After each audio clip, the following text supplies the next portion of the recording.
जय हिंद। हम कल पार्ट 3 में पढ़ लिए थे ब्लड क्लॉटिंग के बारे में। ब्लड क्लॉटिंग कंप्लीट पढ़ लिया है। ब्लड क्लॉटिंग कैसे रक्त का थक्का बनता है, उसका प्रोसेस क्या होता है।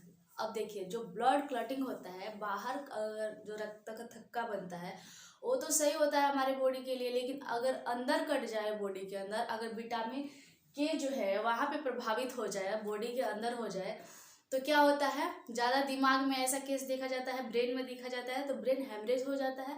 लेकिन अगर ये शरीर के अंदर विटामिन के ज़्यादा प्रभावित हो जाता है तो वहाँ पे थक्का बना देता है।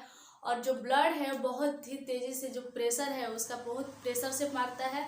जब प्रेशर से मारता है तो वो फट सकता है और नस फट सकता है। तो ये ज़्यादा ब्रेन में होता है क्योंकि वहाँ की नसें बारीक होती है, पतली होती है, वहाँ खुद ही जगह नहीं होता है, तो ये कि यहीं पे जम जाएगा तो फटना ही फटना है। ठीक है। अब देखिए, शरीर के अंदर अगर कट जाए तो उसके बचाव के लिए कौन है, उसके बचाव के लिए कौन ऐसा है जो विटामिन के को वहाँ पे प्रभावित ना होने दे। तो जो ये शरीर के अंदर एंटी क्लॉटिंग एक एजेंट है जो क्या करता है, उसका नाम है हेपरिन। उसका नाम है हेपरिन। हेपरिन, ठीक है।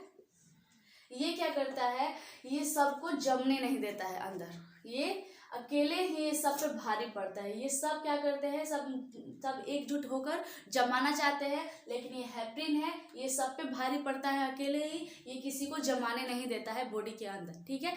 लेकिन इसकी एक प्रॉब्लम है, हेपरिन की एक प्रॉब्लम भी है। क्या इसकी प्रॉब्लम है? प्रॉब्लम इसकी ये है कि अगर कहीं मान लीजिए कि अगर कहीं कट गया और अगर हेपरिन में अगर हवा से संपर्क हो गया, हेपरिन अगर हवा से संपर्क हो गया तो हेपरिन तुरंत वहीं मर जाता है। जब मर जाता है हेपरिन तो ये सब क्या करते हैं, एकजुट होकर मिलकर वहाँ पे अपना ये जो थक्का बना देते हैं, ब्लड को थक्का बना देते हैं। तो जो बाहर ये जो हाथ हमारा कट जाता है, यहाँ का हेपरिन मर जाता है।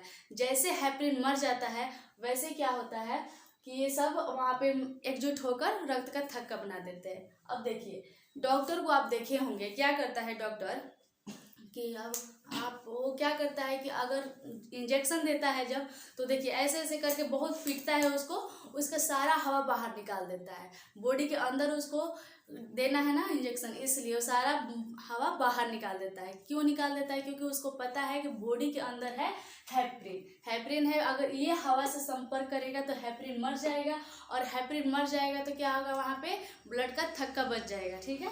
तो कभी कभी क्या होता है ना, कोई डॉक्टर ऐसे अगर थोड़ा बहुत गलती हो गया और इंजेक्शन दे दिया तो क्या करता है, हवा क्या करता है, सुई के वो जो इंजेक्शन है उसके जरिए बॉडी के अंदर इंजेक्ट हो जाता है और हेपरिन में हवा चला जाता है, तो वहाँ के हेपरिन मर जाता है। ठीक है।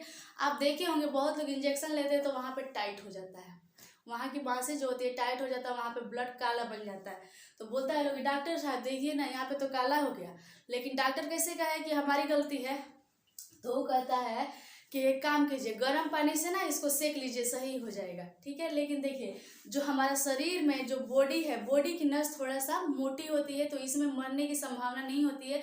इसमें ज़्यादा मरने की संभावना नहीं होती। ज़्यादा दिमाग जो हेमरेज होता है, ब्रेन जो हमारे ब्रेन में जो नसें होती है उसमें जमने से, ब्लड का थक्का उसमें होने से हमारा ब्रेन हेमरेज हो जाता है। शरीर में थोड़ा सा जो नस है वो मोटी होती है, इसलिए वो क्या होता है कि वहाँ पे मरने की संभावना ज़्यादा नहीं हुआ, तो वहाँ का ब्लड जो है जम जाता है। तो जब पानी से सेका जाएगा तो सही हो जाता है। ठीक है। तो इसीलिए देखिए, एक हेपरिन एक बीमारी है, एक बीमारी है हीमोफोलिया। हीमोफोलिया नाम की एक बीमारी है जो इंग्लैंड की महारानी से ये शुरू हुआ था। ये आनुवांशिक बीमारी थी। इसमें क्या होता है कि अगर कट जाए कहीं तो ये जो हेपरिन है यही प्रभावित हो जाता है, ये प्रभावित हो जाता है और वहाँ का ब्लड रुकता ही नहीं है, बहता ही चला जाता है, बहता चला जाता है। तो उससे क्या होती है, इंसान की मौत हो जाती है। ठीक है, इतना समझ गए। अब ये देखिए, ये जो फ्राइबिनोजेन है जो थक्का बनाने का काम कर रहा है, और प्रोथ्रोम्बिन, ये दोनों मिलकर क्या कर रहे हैं, ब्लड में थक्का बनाने का काम कर रहे हैं। और ये हेपरिन है जो अकेले सब पे भारी पड़ता है, ये ब्लड का थक्का बनने नहीं देता है बॉडी के अंदर, है ना। आप तो समझ गए कि हवा में आने से इसको मर जाएगा तो वहाँ पे थक्का बन जाएगा। जब तक ये हवा में नहीं है, हमारा बॉडी सेफ है, अंदर से सेफ है, तो ये क्या करता है, ये सब पे भारी पड़ता है, ये ब्लड का थक्का नहीं बनने देता है। लेकिन ये देखिए कि ये फ्राइबिनोजेन जो है और प्रोथ्रोम्बिन है, इन दोनों का निर्माण लिवर में ही होता है।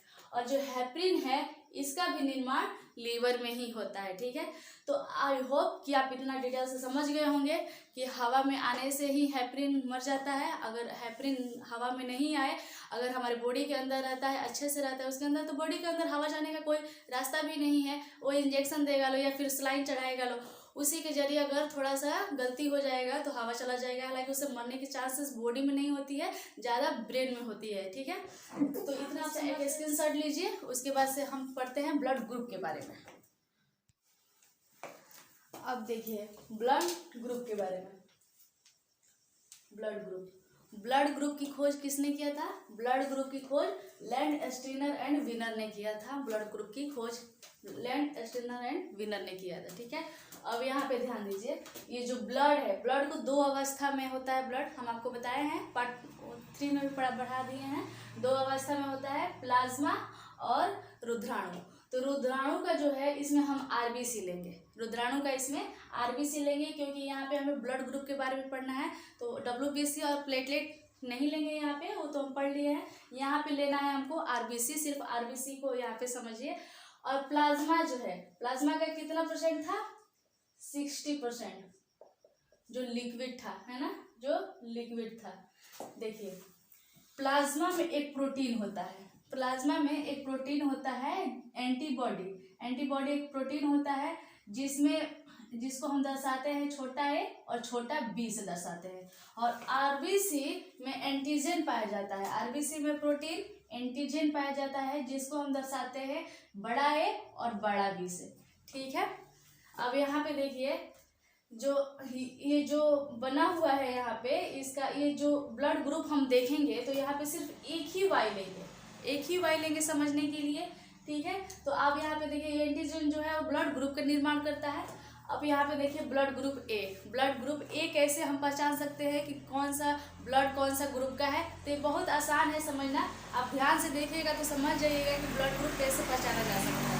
ठीक है, देखिए ये जो एंटीजन है, ये आपको पता है कि आरबीसी का आकार कैसा होता है? गोल होता है। तो आरबीसी का आकार गोल है। ठीक है, ये जो एंटीजन है इसके जो ऊपर है, ये एंटीजन अगर ए रहेगा, ब्लड ग्रुप ए रहेगा तो इसके ऊपर ये ए की तरह बना रहेगा। ए ऐसे बनता है ना, तो ये ए बना रहेगा, इसके एंटीजन के ऊपर ए बना रहेगा। ठीक है, ये त्रिभुज के आकार का ऐसे निकला रहेगा। ठीक है, तो ये क्या करता है? ये दर्शाता है ब्लड ग्रुप ए को।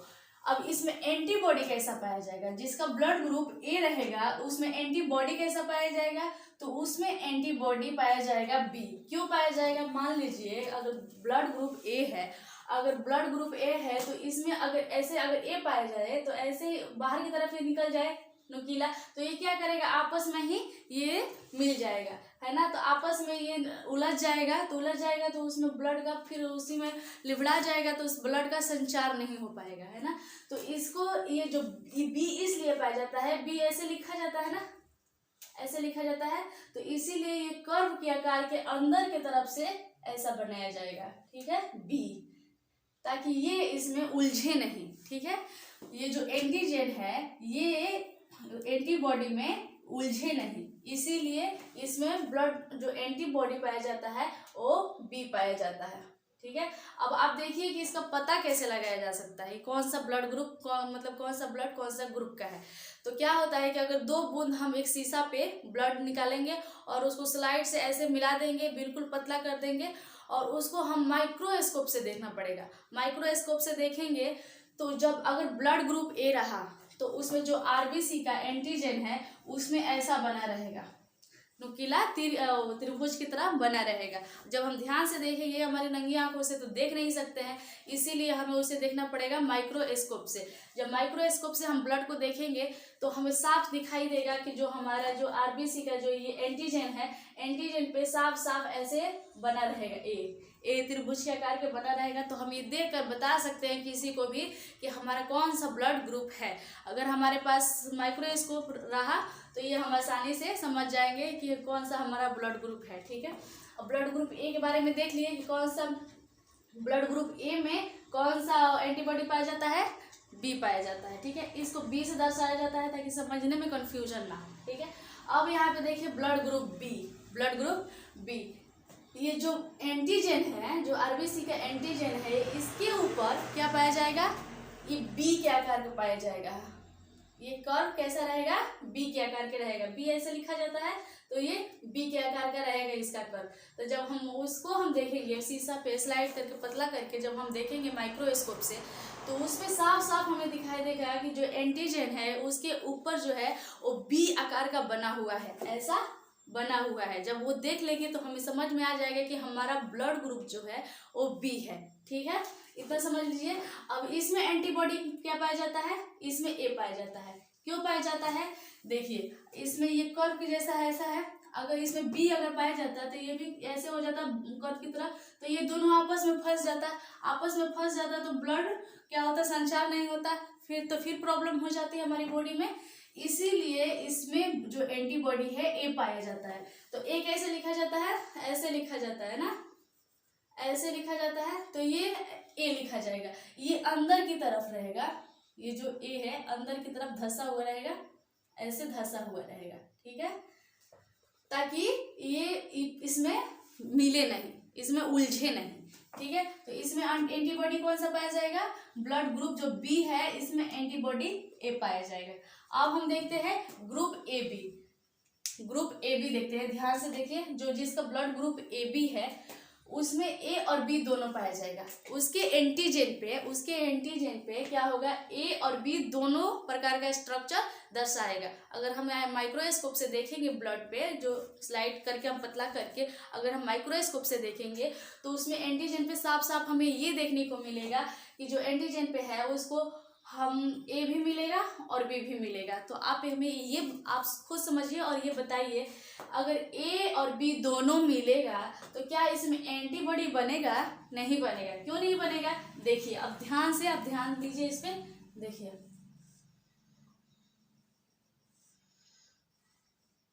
ये है। ठीक है, अगर मान लीजिए ए बन गया ऐसे, अगर ए बन गया तो भी इसमें फंस जाएगा, तो भी एंटीजन का जो ए है इसमें वो उलझ जाएगा, फंस जाएगा।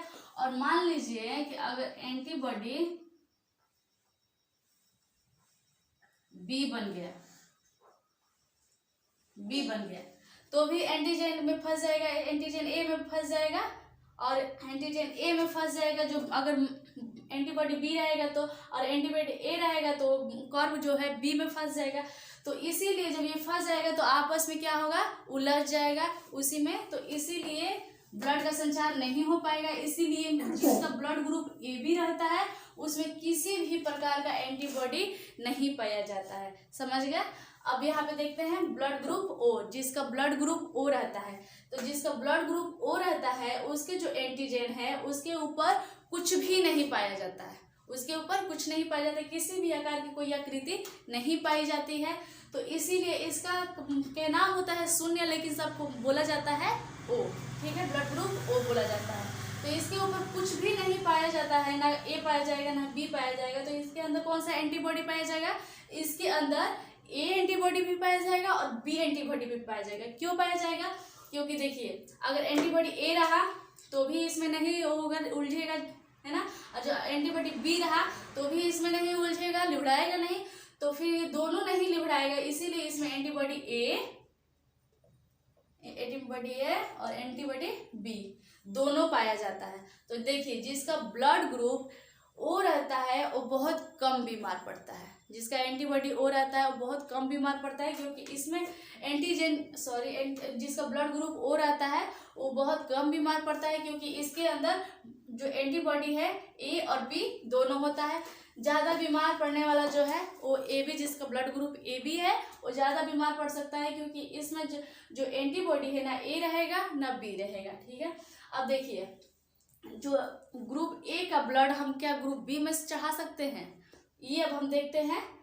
इसका स्क्रीनशॉट लीजिए, फिर हम अब देखिए जो ब्लड ग्रुप है तो क्या ए ब्लड ग्रुप को हम बी, जिसका ब्लड ग्रुप बी है उसमें हम चढ़ा सकते हैं, और जिसका ब्लड ग्रुप बी है और उसको हम ए में चढ़ा सकते हैं, तो नहीं चढ़ा सकते हैं। क्यों नहीं चढ़ा सकते हैं, क्योंकि ये जो ग्रुप है ये तो सेम है, इसमें कोई प्रॉब्लम नहीं है, ये चला जाएगा, इसमें कोई उलझने वाली जगह नहीं है। ठीक है, लेकिन जो इसका एंटीबॉडी है ये प्रॉब्लम क्रिएट कर देता है। कहाँ क्रिएट कर देता है? तो देखिए जो इसका एंटीबॉडी बी है अगर इधर आया तो ए में फंस जाएगा, अगर जो एंटीबॉडी ए है अगर इधर गया तो ये जो बी है इसमें फंस जाएगा। तो क्या होगा, आपस में ये उलझ जाएगा, आपस में ये उसी में लिबड़ा वगैरह जाएगा।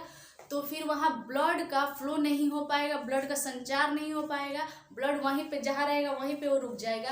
तो इससे हमारी मौत भी हो सकती है। इसीलिए जिसका ब्लड ग्रुप ए है वो ब्लड ग्रुप बी को नहीं दे सकता है, और जिसका बी है उसको ब्लड ग्रुप ए जिसका है उसको नहीं दिया जा सकता है।